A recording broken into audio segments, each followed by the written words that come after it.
The next part of discussion is the legitimacy of zakah, that is mashru'iyyat zakah. From where do we obtain the ruling that zakah is a must? From where do we obtain this ruling? And the answer is, the ruling for zakah to be a must, to be compulsory, is taken from three sources. Number one, Al-Quran Al-Kareem. And we have plenty of verses. Tumesoma pale nyuma, the beginning of the lecture. Ya wa aqimu salah wa atu zakah. And number two, the Sunnah of the Prophet sallallahu alaihi wasallam. We have also plethora of hadith and Nabi sallallahu alaihi wasallam which talk about payment of zakah. And thirdly, al-ijma'. So we have this consensus of Muslim scholars and the ummah as a whole, which upholds the ruling that zakah is a must, it's compulsory. Now with this background, we are deeply contented and satisfied that the payment and giving out of zakah is not something to be doubted upon. There's no opportunity or chance for someone to come and say, okay, now there's a probability of maybe this ibadah not being fard and so on and so forth, because we have this strong basis for this kind of ibadah. Thirdly, virtues of zakah. Virtues of zakah refers to fada'il zakah, ni'mah zakah, what zakah is supposed to achieve. Number one, أن الله تعالى قرنها في كتابه العزيز بالصلاة التي هي عماد الدين تنويها بشأنها.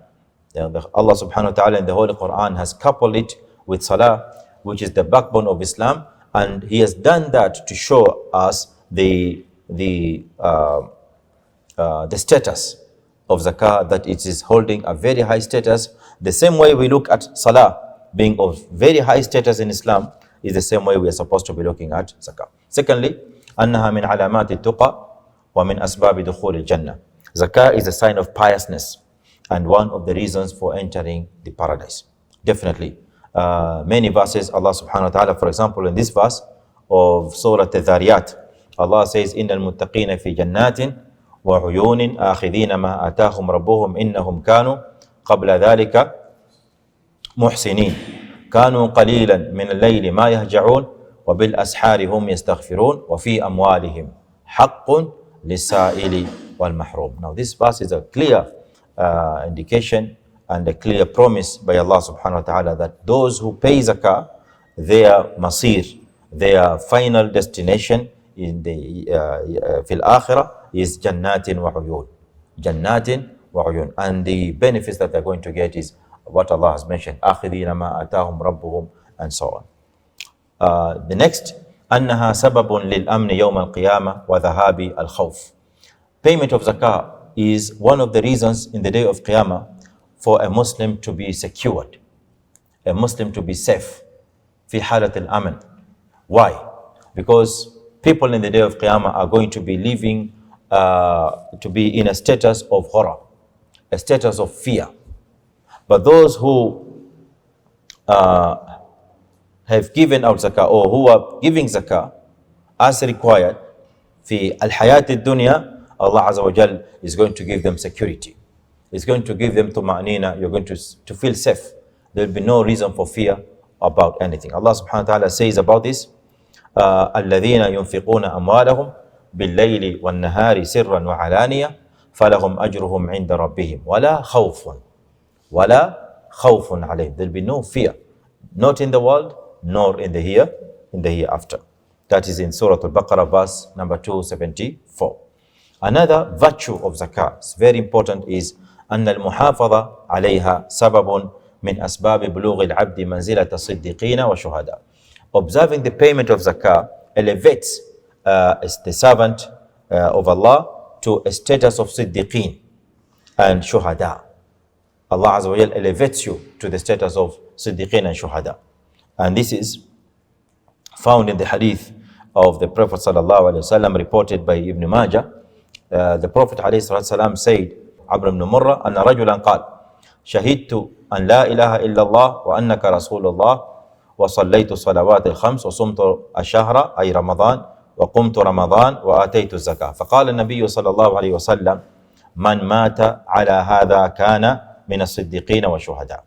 Whoever dies while he has observed all what has been mentioned here, He has been praying, he has been giving out zakah, he's been fasting Ramadan. He dies while in the state of Siddiqeen and Shuhada. So this is a very high status. Now, next, we move on to the ruling on defaulters. Hukum mani' zakah.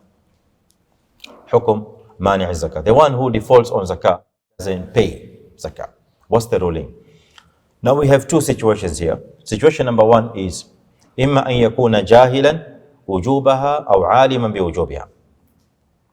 Situation one or scenario A is that the one who defaults on zakah, the one who doesn't pay zakah, either he doesn't know about that zakah is wajib, that is scenario A, and B, he knows that zakah is wajib, but defaults.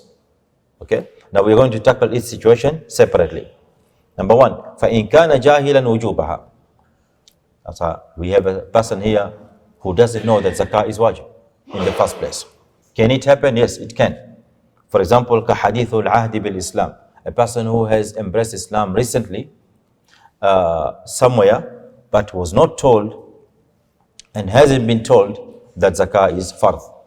Now, that is a situation where a person does not know kwamba zakah is fard. Or man nasha'a fi badiyatin ba'ida, he has grown up in a very secluded place, somewhere very far, remote, away from the Islamic teachings.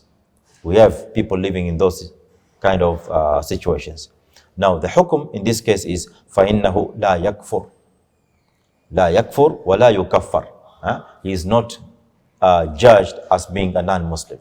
He doesn't become a kafir for not giving zakah under the said situation. وَلَكِنْ يُعَرَّفُ بِحُكْمِهَا. That person is made aware, he is taught and is made aware that zakah is wajib. You can, and this is one of the areas we need to really pay attention to. Someone comes to you and says, okay, now I want to become a Muslim. I have seen that Islam is the right religion. What should I do? You tell him, say shahada. He says the shahada, ashhadu an la, until the end. Then you tell him, alhamdulillah, now you're a Muslim. Thank you very much. Takbir, Allahu Akbar. It's over. Now, it's a serious mistake for us Muslims to end it there. It doesn't end with takbir, Allahu Akbar, and then we forget about this person. Because we carry the mas'uliyah. We carry the responsibility of making him aware of what Islam is about. Okay? So you tell him that you have to pray 5 times a day. You have to give out zakah if you have 1, 2, 3. Okay? You have to fast in the month of Ramadan. You have to go to Hajj and Umrah and so on. Then you also tell him about the prohibitions. Now that you have become a Muslim, you have to stay away. You have to avoid completely 1, 2, 3, 4, 5, 6. Failure to do that leads us to having Muslims who are not aware of their Islam, and therefore it becomes a burden. Situation number 2, وَإِنْ كَانَ عَالِمًا بِوُجُوبِهَا. Sasa yule ambaye wajua, the person knows that zakah is wajib but doesn't give out zakah. فَلَهُ حَالًا. He has two situations again. He has two scenarios. Number 1, أَنْ يَكُونَ جَاحِدًا لَهَا. Situation 1 is the person who knows that zakah is wajib, but he rejects it. He denies it. Are we together? The person knows that zakah is wajib, but rejects the wujub. He knows it. He has been made aware, but he rejects. Say no. I deny that zakah is wajib. So his hukum is yakfuru bil ijma'. His hukum is that this person is considered kafir by ijma'. And the ijma' was narrated by very prominent scholars like Ibn Abd al-Barr al-Hafiz, Ibn Abd al-Barr, rahimahullah, and also al-Imam al-Nawawi, rahimahullah ta'ala. Both of them, they have narrated that a person under that situation is considered a kafir by ijma'. Okay? Situation number 2 of a person who knows that zakah is wajib, أن يكون مقرا لها ولكن منعها بخلا أو تهاونا, is that a person now admits that zakah is wajib. Nimejua kwa zakah is wajib, and I agree. I have not denied, I have not rejected that is wajib, but doesn't give it out. Year in, year out, I don't pay zakah. So and so doesn't pay zakah. Now, if you go to him and tell him now, brother, do you accept do you recognize that zakah is wajib? He says, yes, I know zakah is wajib, but you haven't paid. He said, I've not settled down. I've been busy up and down, trips. I have a lot of work to do, a lot of things to do. I haven't sat down to actually see what I'm supposed to pay. That is called tahawun, negligence. Or bukhlan, for fear that, why should I give out my money to someone who didn't work for it? I worked hard for this money. Now I give it to someone who doesn't deserve. Now, the person who withholds the wealth, bukhlan, out of stinginess, or tahawunan, he has two situations again. Situation number one is al-ula, an yakuna tahta qabdati al-imam. An yakuna tahta qabdati al-imam, meaning that he is under the control of a Muslim leader. This person is under the control of a Muslim leader. That is, a Muslim leader has got power over him. In that situation, فَتُؤْخَذُ مِنْهُ قَهْرًا وَلَا يُكَفَّرْ لِحَدِيث أبي هريرة رضي الله عنه عند Muslim. Now, as per this hadith of Abu Hurairah رضي الله عنه, this person is, the zakah is taken from him by force. It's one person. He has admitted the zakah is wajib, but doesn't give it out for any reason. Stinginess, bukhul, tahawun, is just careless, is just negligent, doesn't want to observe the Sharia laws, just the same way that we have Muslims today who don't pray. Okay? That we have Muslims today who don't go to Hajj, and he has all the means of doing it. Okay? So that also happens with zakah. Now, in that case, the imam, the Muslim leader, takes the zakah from him by force. How does he do it? He sends a person or a group of people to this person and they tell him, now we are here to collect the wajib, the fard of Allah subhanahu wa ta'ala. Okay, this reminds me very closely to what the KRA guys are doing. Okay, so similar to the same picture. The person who doesn't file his returns, doesn't pay the taxes, and he is eligible, he is supposed to. What happens next after a period of time? When the KRA discover that you don't pay the taxes, they will come up to you and take the tax from you by force. So the same situation happens in Islam for a person who withholds zakah, doesn't pay it. It's taken from him by force. By force. You cannot say, no, la ikraha fi din. It doesn't work. It doesn't work, okay? The situation number two is an takuna ta'ifa laha quwwatun wa nufudh. Now, in this situation, scenario B, is that the defaulters of zakah now is not one person.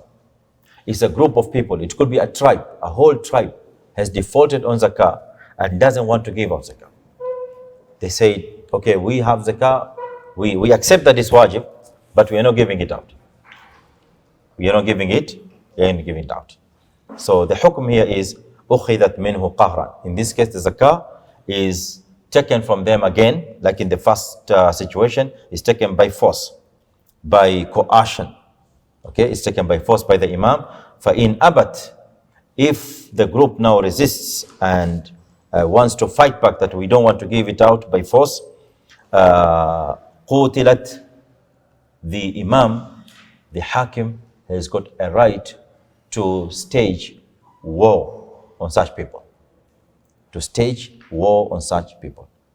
So he fights them with an army. With an army. It's a tribe.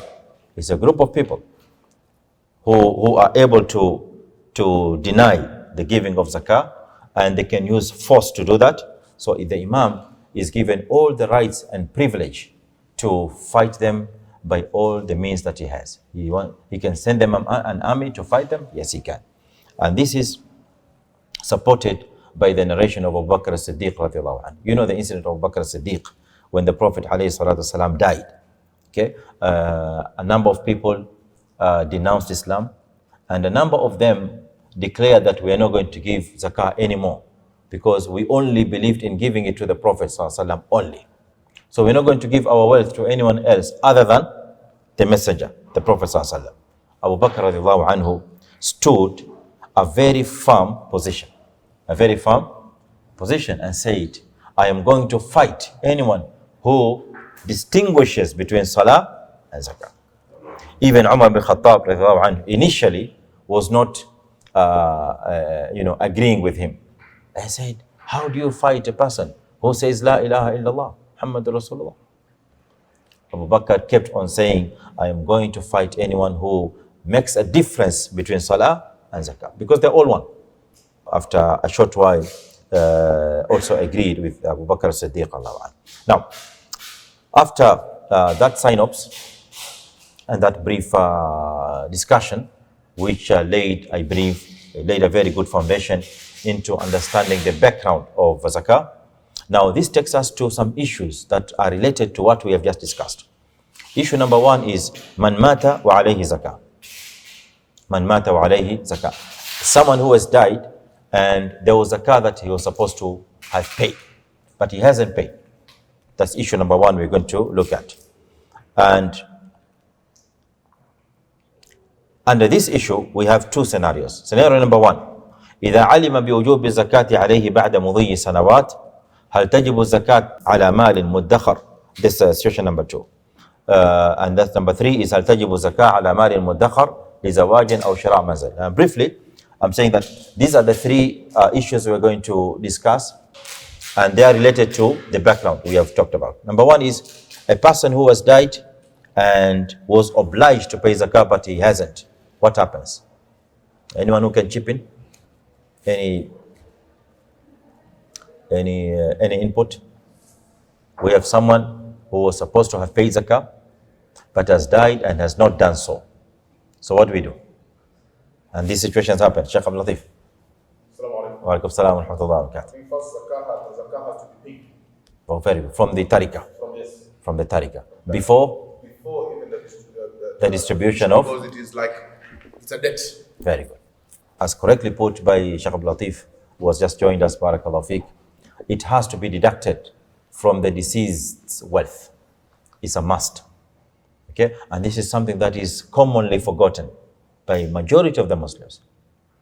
When someone passes on, the first discussion that is held by people after the death is to quickly run into distribution of zakah, the tariqah. How do you divide it? Who are the heirs? How much is deserved by who? Okay. Now, before reaching that point, we need to ask the following questions. First of all, what are the obligations? What are the obligations of this mayyit? What are the obligations when he was alive, but that he did not perform? What are the obligations of the mayyit? And the following obligations are deducted first before the distribution of tariqah, that is the wealth to be inherited. Number one, we have the wasiyah. Wasiyah is the will. Number one is the wasiyah.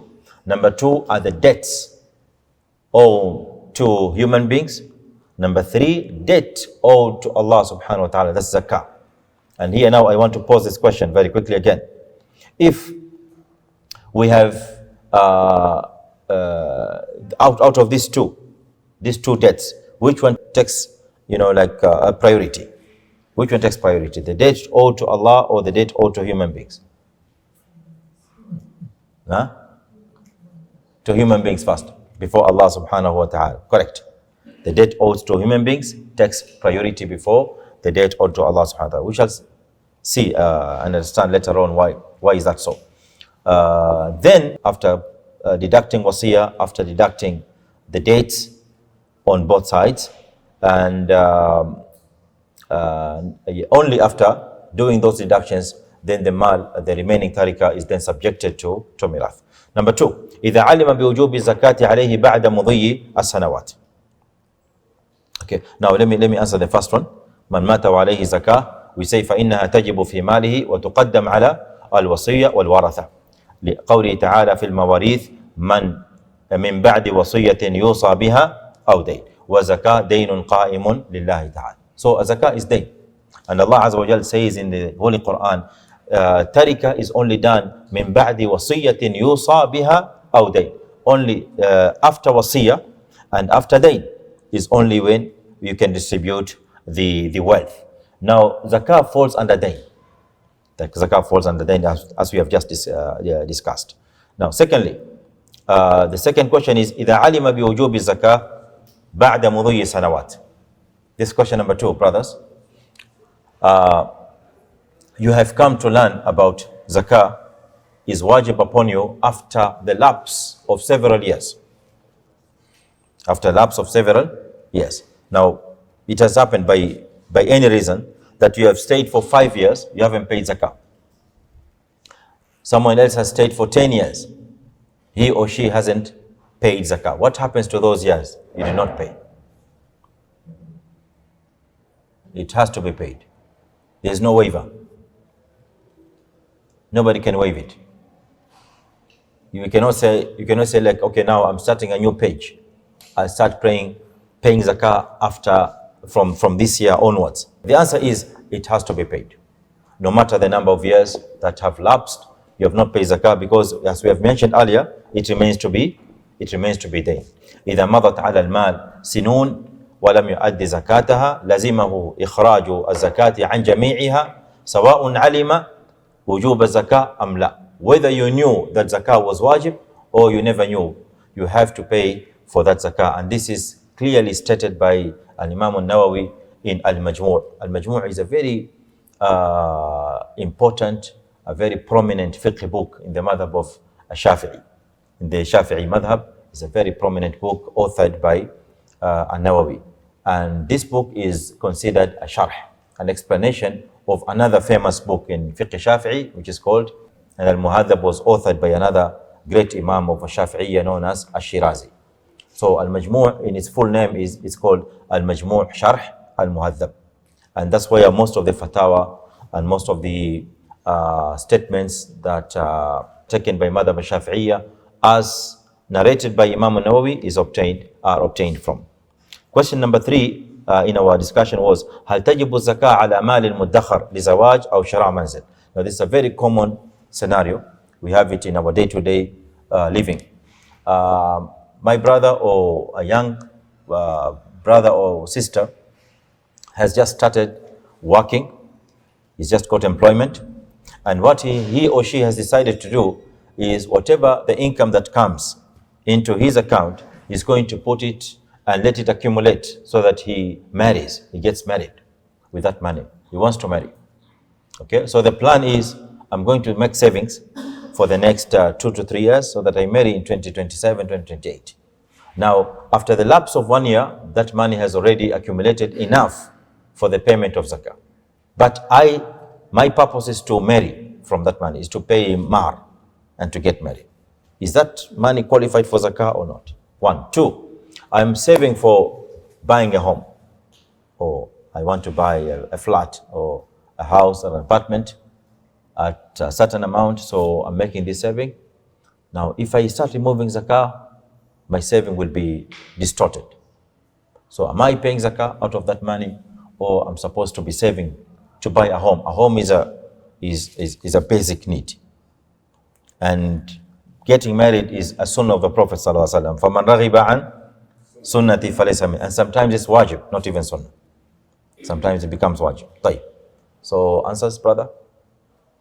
Money kept for marrying, saving, put for buying a house. Do you pay zakah out of that money? Is it supposed to be zakatable or it's not zakatable? As long as it hasn't moved from one state to another, okay, then it's okay. zakatable. Good. So the reason so if why it's in the the money category of zakatable, then you pay zakah on it. So what you're saying is the reason why the money is kept for is irrelevant in terms of payment of zakah. If it's money, yes. If it's money. Yes. If it's wealth in general. Let's say yes, wealth. Depending on the type of wealth. If you have land, then it's whether it's payable or not. For it's irrespective of the intention. Okay. If it's not payable, you don't pay zakah on it. All right. Okay, let's talk about money. Tamam. Let's talk about money. That's why I was limited to money. Yes. In terms of pay savings. zakah on it. Okay. So very good. And that's the correct answer, brothers. Jazakallah khair, barakallah feek. So the answer is zakat money, zakat wealth in form of money, currencies. Okay, the money that we save is zakatable. It must be given out in zakah, irrespective of the reason why the money is saved. You are saving for marriage, you are saving to buy a house, you are saving to do A, B, C. That's all not important when it comes to paying zakah. It's a very important point to be noted, because this is one of the commonly asked questions by many of our young brothers and sisters. Okay. And this is the answer. هل تجب الزكاة على مال مدخر لزواج أو شراء منزل? And the answer is إذا بلغ المال النصاب وجبت الزكاة عليه سواء أعد للنفقة أو زواج أو غيره لعموم أدلة الجواب. Because we have dalil that zakah must be paid, and therefore we don't look at the reason why the money was kept. Whatever is zakatable, it does not really matter the intention. Okay, because you said you are limiting yourselves to money. Okay, good. Yes. It's a good question, Sheikh Latif. Okay, even though that was to come at a later stage to expound on the question asked by Sheikh Latif, because it carries some more details that we were to mention after a while. But there's no harm that I make it clear at this juncture, so that we don't get confused. What we are referring to here in terms of savings, or in terms of the money that is supposed to be, or the wealth that is supposed to be given zakah from, irrespective of the reason why it was saved, we are limiting it to money, currency. The reason being, if it is some other kind of wealth, it may be subjected to its own other ruling. I'll give an example. If it's a piece of land, I have a piece of land that I have kept for the purpose that I later on come to construct my home where I'm going to live. Okay. Now that piece of land, if you look at it from the perspective that you want to make business out of it, it's going to be zakatable. It will fall under zakat. We shall mention that inshallah at a later stage. But if you look at it from the perspective that it's something that is personal, you want to keep it for your own use, it's not meant for commercial purposes of any use, of any form, then it's not going to attract zakat. That's the reason why we limited it to money, because money has got no explanation. There is no scenario A, scenario B, there's no if in money. The money that you save in a bank or anywhere, in any form, that money is zakatable, as we've said, irrespective of the reason why you have kept it. We're going to look at al-amwal al-zakawiyya. Al-amwal al-zakawiyya, as we have explained before, refers to the zakatable wealth, the wealth from where zakah is supposed to be paid. Now, number one is an-naqdain. An-naqdain is also known as al-athman, and what this means is gold and silver. Gold and silver. This is item number one that falls under the basket of zakatable wealth. So we have a zakat basket from where zakat wealth is paid. The first item in that basket is gold and silver. Now, when you talk about gold and silver in zakat terminologies and fiqh muamalat as a whole, we are not limiting ourselves to gold and silver as minerals, for example. You see, this term gold and silver takes many variants, takes many forms.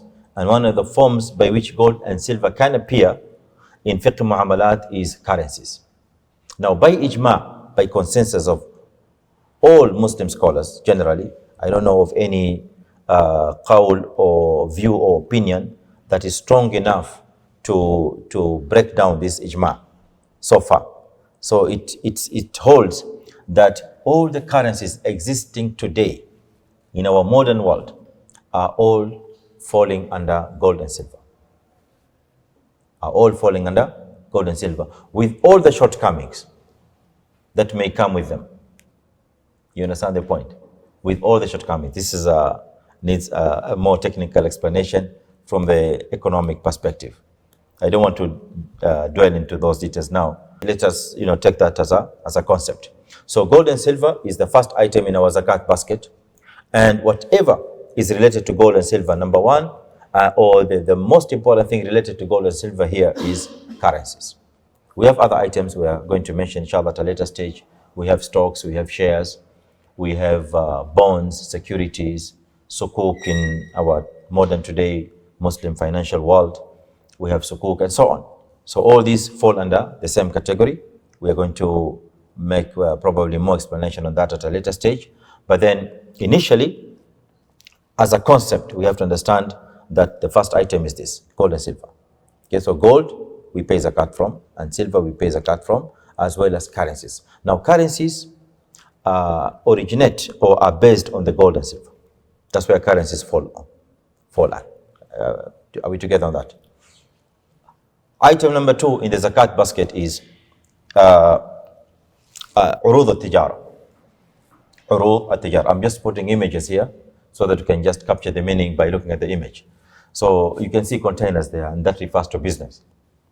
Okay, business, import, export, any form of business. So urud al-tijara basically means wealth kept for trading.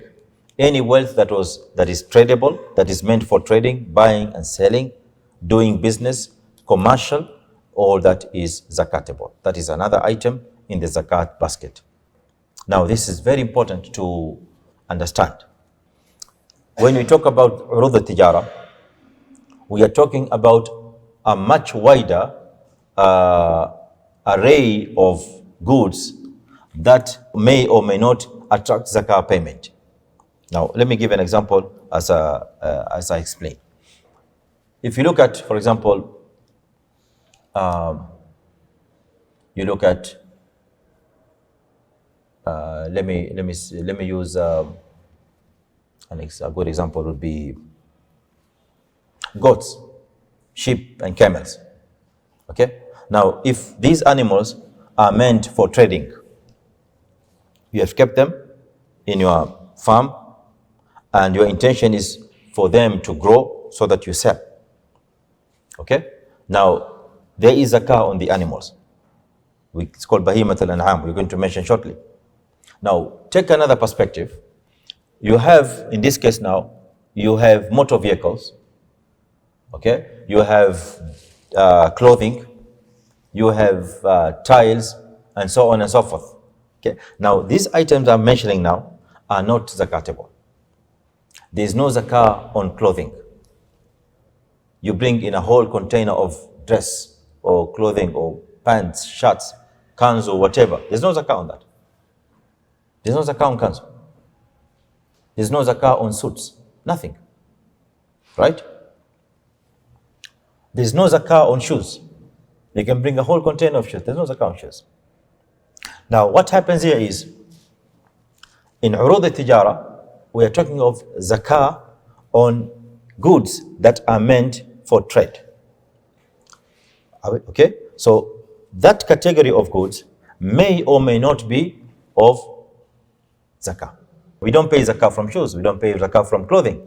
But then when it comes to the intention of having those goods for business, then those goods are subjected to zakah. Even though originally they were not under zakah basket. I think we are together in this point, yeah? So urud al-tijara contains or comprises of a wider array of goods and items, more than the first or the second item that we have just mentioned. So you can have a certain category of good, okay, or commodity for that purpose that was not initially zakatable, but when it's now meant for business, it becomes zakatable. We don't have zakah on cars. There's no zakah on cars, motor vehicles. But if you have a showroom and you have imported 16, 20, 50 units of motor vehicle, you have put for sale in the showroom, you want to sell them, they are now zakatable under urud al-tijara because they are meant for business. But if you brought the same units or 15 or 12 units for your own use, there's no zakah. We have people who have 6 units of vehicles outside their homes. There's no zakah on that. But the moment he said, now, these six vehicles, I think I'm just selling them so that I do something else. The moment he changes to that intention that he's selling the 6 vehicles, those vehicles will start now getting into zakat basket. What I've picked is that any good that is held for the purpose of trade becomes zakatable. Excellent. Irrespective that originally by itself it's not zakatable. Exactly. Now you brought the issue of I have, let's say, 6 cars. Yes. I want to sell them, but I'm not in trade. I'm not in the business of selling motor vehicles. Maybe I want to sell to buy another vehicle, or I want to sell to invest in a house. So because in the minute you decide that you want to sell them, they become zakatable. Okay, very good, Sheikh Latif. The moment you have the intention of selling, that is trade already. You're trading. That's sell. The exercise of selling is trade. Okay, maybe I come from a different perspective. Because for us, trade is where you buy and sell. You yes. buy for the purpose of selling. Exactly. Yeah, that's the way we understand trade. You have bought it for the purpose of selling, so that you can make a profit. Okay. But for me, I'm simply converting a certain asset into another form of cash. Yeah, nashida. Yeah, nashida nauza gari. I've sold a car because nashida want cash, but not that mimi nanunua kwa sababu ya kuuza. So just to that clarification. Okay. No. Clear. Good. Now, brothers Sheikh Latif and Abu Bakr are talking from a business mind. You understand? Now, in zakat rulings or zakat perspective, it's much wider than that. And I'll give you an example of a piece of land. You see, I have a piece of land that I have purchased, and my intention is to stay. Okay? Down the line, I failed to obtain a prospective buyer. I changed my intention to selling the land. Okay? After the lapse of 1 year from that intention, that piece of land is liable for zakat. I'm not trading in land. I'm not a developer. I'm not a land trader. I don't buy land and sell. But I've kept that land for the purpose of selling. So fiqh zakah looks at the aspect of sell, not the aspect of you are doing business of buying and selling in that particular trade or in that particular commodity. It looks at the commodity is kept up for sale. You are selling this commodity. It becomes urud al-tijara.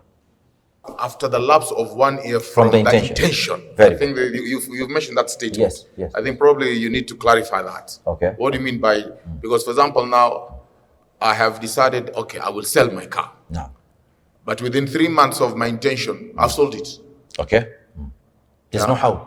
And you said it becomes zakatable after the lapse of 1 year. Yes, so maybe you could clarify that. Okay, to clarify that, Sheikh Latif, we are going to come into that shortly, inshallah, because we'll be mentioning conditions of zakah. One of it is bulugh al-hawl, one of it is bulugh al-nisab. That's coming. So generally here, what we are doing is we're just mentioning the items that we're going to put in our zakat basket.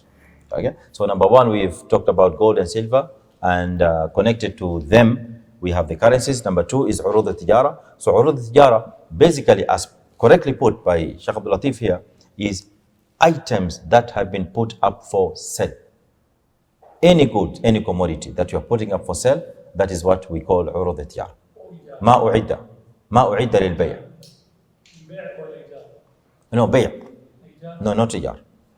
Ijar is something else. We are coming to that. Here we talk about bay'. Naam, Sheikh. نعم.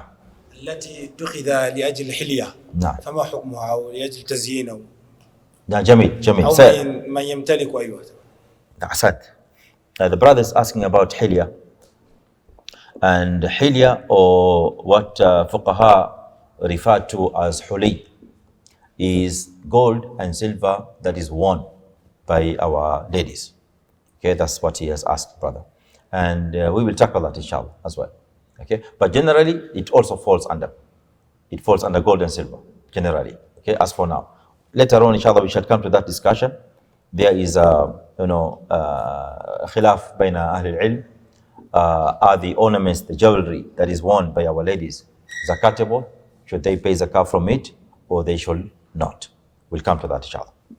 Okay, so we are getting out of this slide by that statement that goods and commodities that are kept for sale are all zakatable. Okay, whether or not originally they are supposed to be in zakat item, zakat basket or not. I think we're clear with that. Good. Number three is al-kharij min al-ardh. So previously is ما أعد للبيع, in short. So if someone asks you what is عروض التجارة, you will define it in Arabic language by saying ما أعد للبيع, anything that has been kept up for sale. It doesn't matter whether you are originally a businessman or not. You have kept anything for sale, أعد للبيع, that is عروض التجارة. Here we are talking of now ما خرج من الأرض, الخارج من الأرض. As mentioned by Allah subhanahu wa ta'ala in Surah Al-Baqarah, يا أيها الذين آمنوا أنفقوا من طيبات ما كسبتم ومما أخرجنا لكم من الأرض. And that specifically refers to two kind of produce that comes from the earth.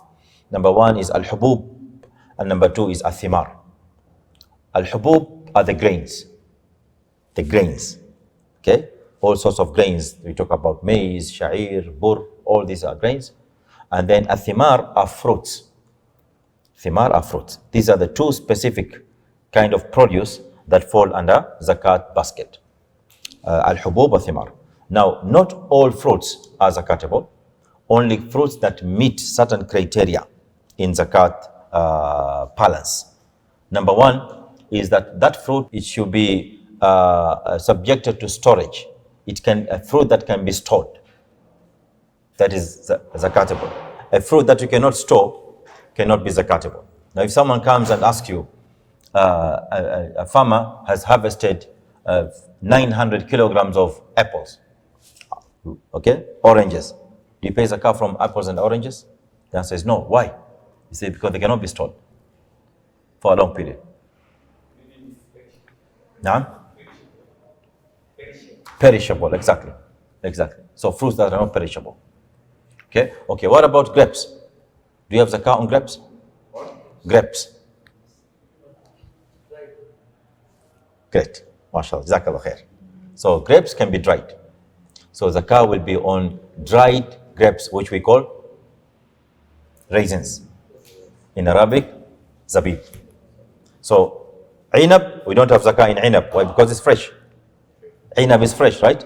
But in zabib, we have, because it's dried. You understand? So non-perishable. Non-perishable fruits.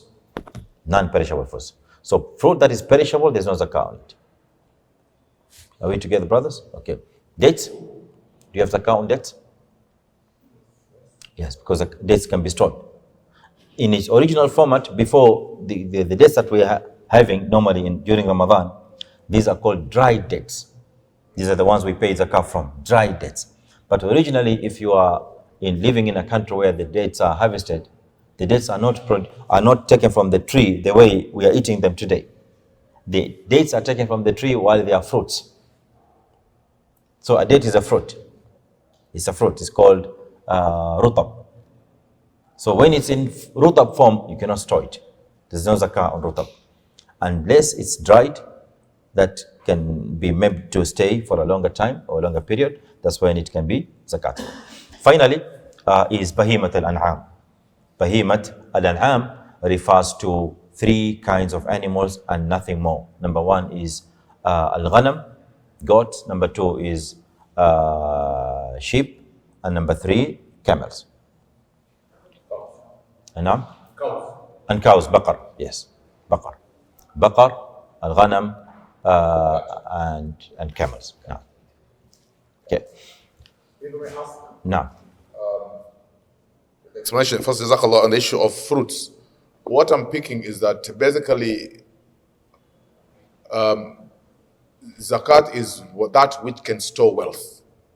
Yes, it can store wealth. Okay, no. Because if the fruits are dried, then they're storing wealth. Yes, definitely. They store wealth. So, exactly. Yeah, okay. Exactly. If it doesn't store wealth, then there's no zakat of it. Correct.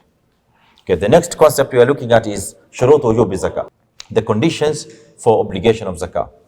Okay, what makes the zakat wealth we have mentioned, what makes it compulsory? Now, we have talked about the zakat items we've put in the basket. We've talked of silver, we've talked of gold, currencies, we've talked of bahimat al-an'am, urud al-tijara, ma u'idda lil-bay', and so on. But what makes this wealth zakatable? There has to be conditions. Okay, number one is al-mulk al-tam. Al-milk al-tam, with kasr al-mim is much better. al-milk tam. And what milk tam means is complete ownership. Complete ownership. And therefore, لا تجب الزكاة في الملك الناقص والضمار. في الملك الناقص والضمار. There is no zakah on these two items. Okay, it can be a zakat item out of the four we have just mentioned, but if you have partial ownership in something, then you cannot pay zakah from. You're not liable to pay zakah from. A good example would be, you have gold, for example, but you have not completed the payment of that gold. So it's not fully yours. You've purchased gold from Sonara Buddha, it's worth 500,000, 300,000, but you have just paid out of that amount 100,000. You're left with a balance of 200,000. Now that gold has completed 1 year. How? Is of definitely above nisab. Do you pay zakah out of it? The answer is no. Why? Because you have partial ownership of that gold. It's not completely yours. If by any chance you default in the payment of the remainder, the balance, then the Sonara guy is going to come and take his gold back. So there's no zakah on partial ownership.